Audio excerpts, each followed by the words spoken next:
Hello. I would like to look at the game between Fabiano Caruana and Teimour Radjabov with the black pieces. And this game is very interesting to me. It occurred a few years ago, and it occurred at the King's Tournament in the seventh round in 2013. All right, so let's get it started. So the game began e4, c5, knight f3, knight c6, and Caruana chose this variation of the Sicilian bishop b5. All right, so no open Sicilian here, which would occur after d4. And I believe the reason for this move was at the time is Radjabov is a known advocate in this opening, this Sveshnikov,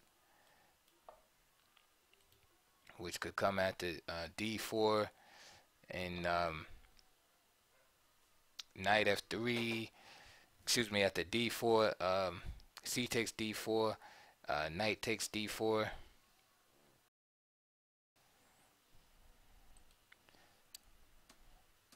and say knight f6, knight c3, e5, knight bd5, or knight db5, d6, bishop g5, a6, knight a3, b5, and knight d5, and having heavily analyzed variations. And this is one of the reasons there's so much theory in this line. It's very complicated, and there's so much theory in it that even Anand, when he played for the World Championship in 2012, he was playing this system, bishop b5, to avoid, all of that theory. So if a guy like that is avoiding theory, that should tell you something.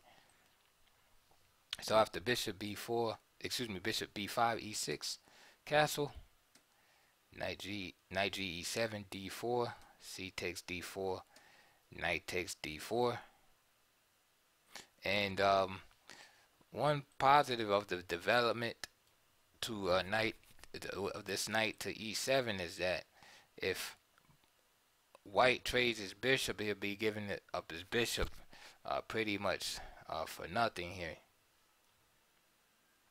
So he waits. Knight g6. Another game, instead of knight g6, just queen b6 was played by Boris Gelfand and others. So knight g6 is another idea. Bishop e3, bishop to e7,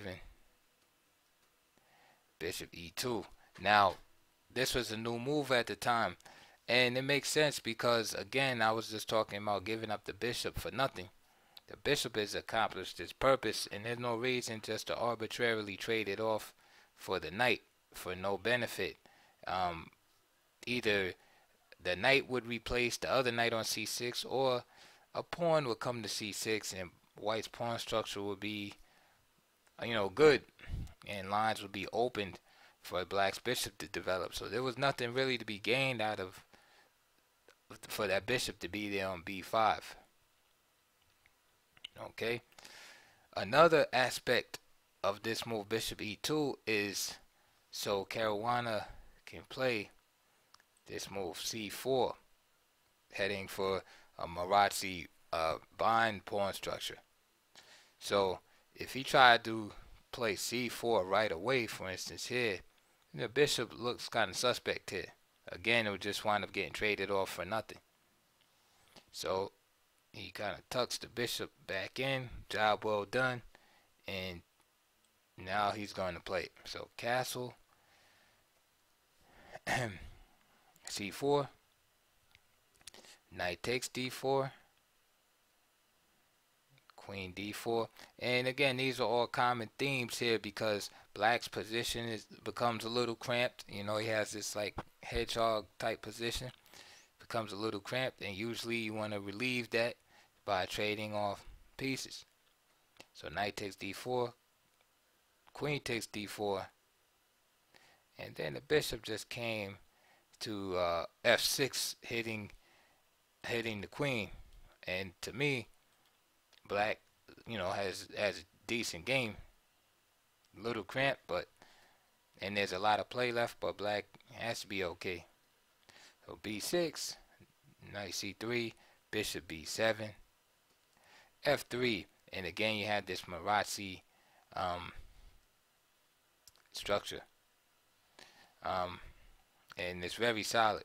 Another idea here that Caruana actually suggested was bishop d3 here, and with the idea of following up with f4, which is good. But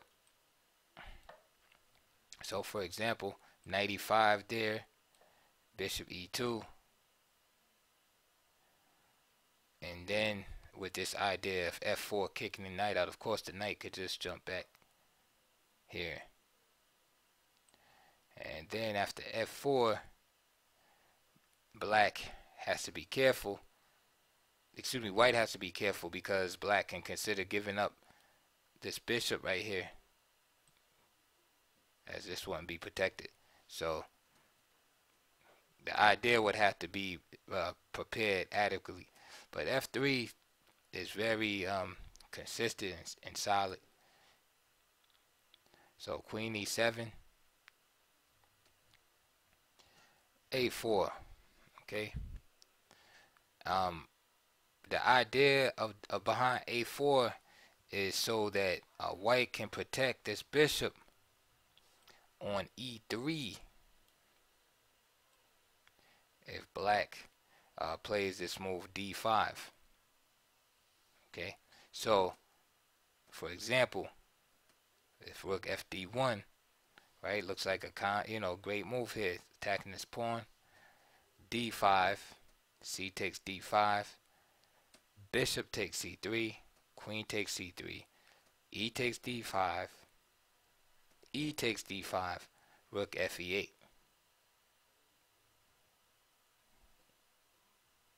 And then black will probably have to play, white will have to maybe play something like rook d3, because you can't really move this bishop. So that's why he didn't play that move. So there's a4. Rook a d8. Okay, and now again going back to the idea behind a4, if black plays d5 here, then you can see the idea. So c takes, bishop takes c3, queen takes c3, e takes d5, e takes d5, rook f8, and there it is, rook a3. So remember I was saying before, with the rook here, he would have to play something like that. Well, that's the idea behind a4. Instead of the rook being on d1, it's on a1, and it just simply comes up and holds everything together for the time being. So back to the position, rook a d8, rook a3, bishop e5, a5. So now it's starting to get sharper. And here Radjabov plays f5, which is very aggressive. But every pawn move leaves a weakness in its wake. So the move has to be kind of looked at, like like not a full question mark, but kind of, like whoa, like, because now there's going to be a weakness on b6 permanently after that. So instead of f5, just simply take the pawn. Okay, so here's what happens. So f5, a takes b6, a takes b6 happen. And then Caruana played e takes f5.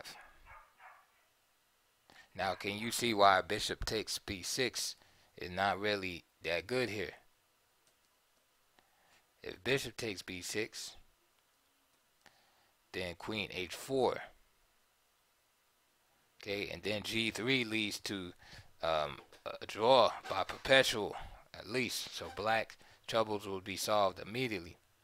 So then if H3, that would be a complete blunder after G3. Queen G3, sorry. This is why bishop takes B6 is not played. So E takes F5. Rook takes F5. Bishop D3. Rook H5. So we see that Caruana has a better pawn structure, but black has a more dynamic, explosive position. Pieces hovering around the king side, etc. The two bishops are well placed. Knight is over on the king side. Everything is ready to explode over there. However, his pawn structure leaves a little bit to be desired. H3, just warding off the check threat on H2. Bishop B8. And you had those ideas of lining up with the queen here, real primitive, primitive threats. But that's, that's what chess is about. Another idea is if knight H4 here, then bishop E4.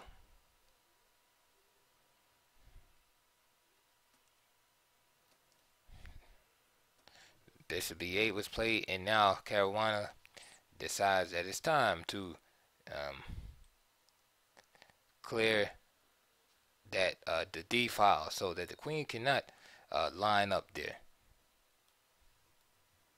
Bishop takes G6, H takes G6, so now black's pawn structure is gone from bad to worse. And now Caruana snaps that pawn up. Alright.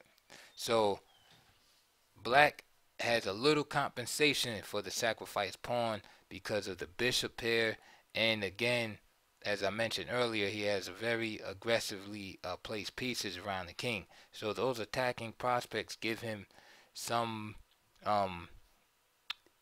compensation for his pawn deficit.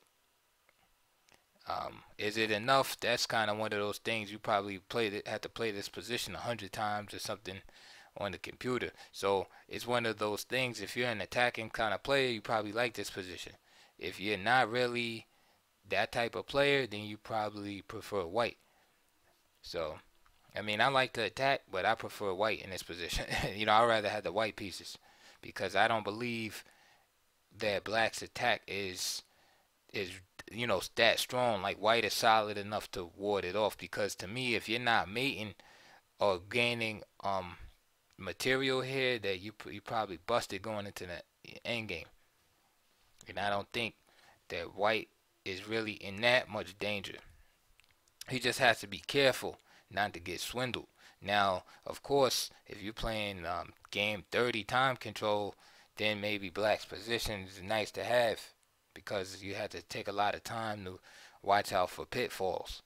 But in a nice long time control, give me the white pieces. Rook F8, getting that next piece into play. Caruana knight E2. And this is an obvious move. What is he doing? He's covering the weakened dark squares, right? So he's covering G3, he's covering F4 with the knight, right? Playing a little defense. Rook H4. Caruana, by Radjabov.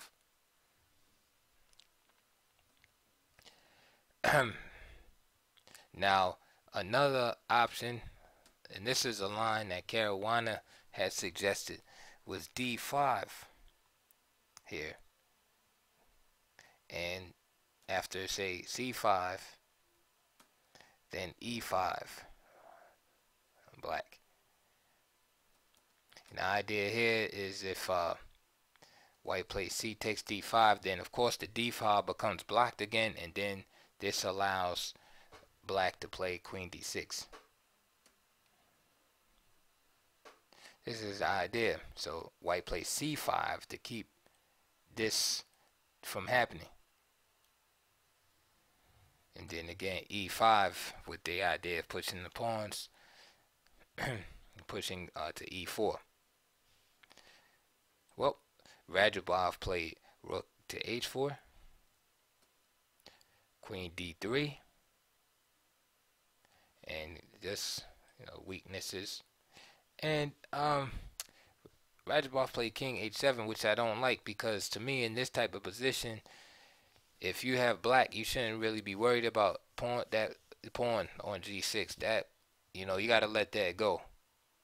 For better or for worse at this time, you kind of committed to attacking, so you should be kind of playing moves like that. Now I know the guy's 2700, but I'm just saying.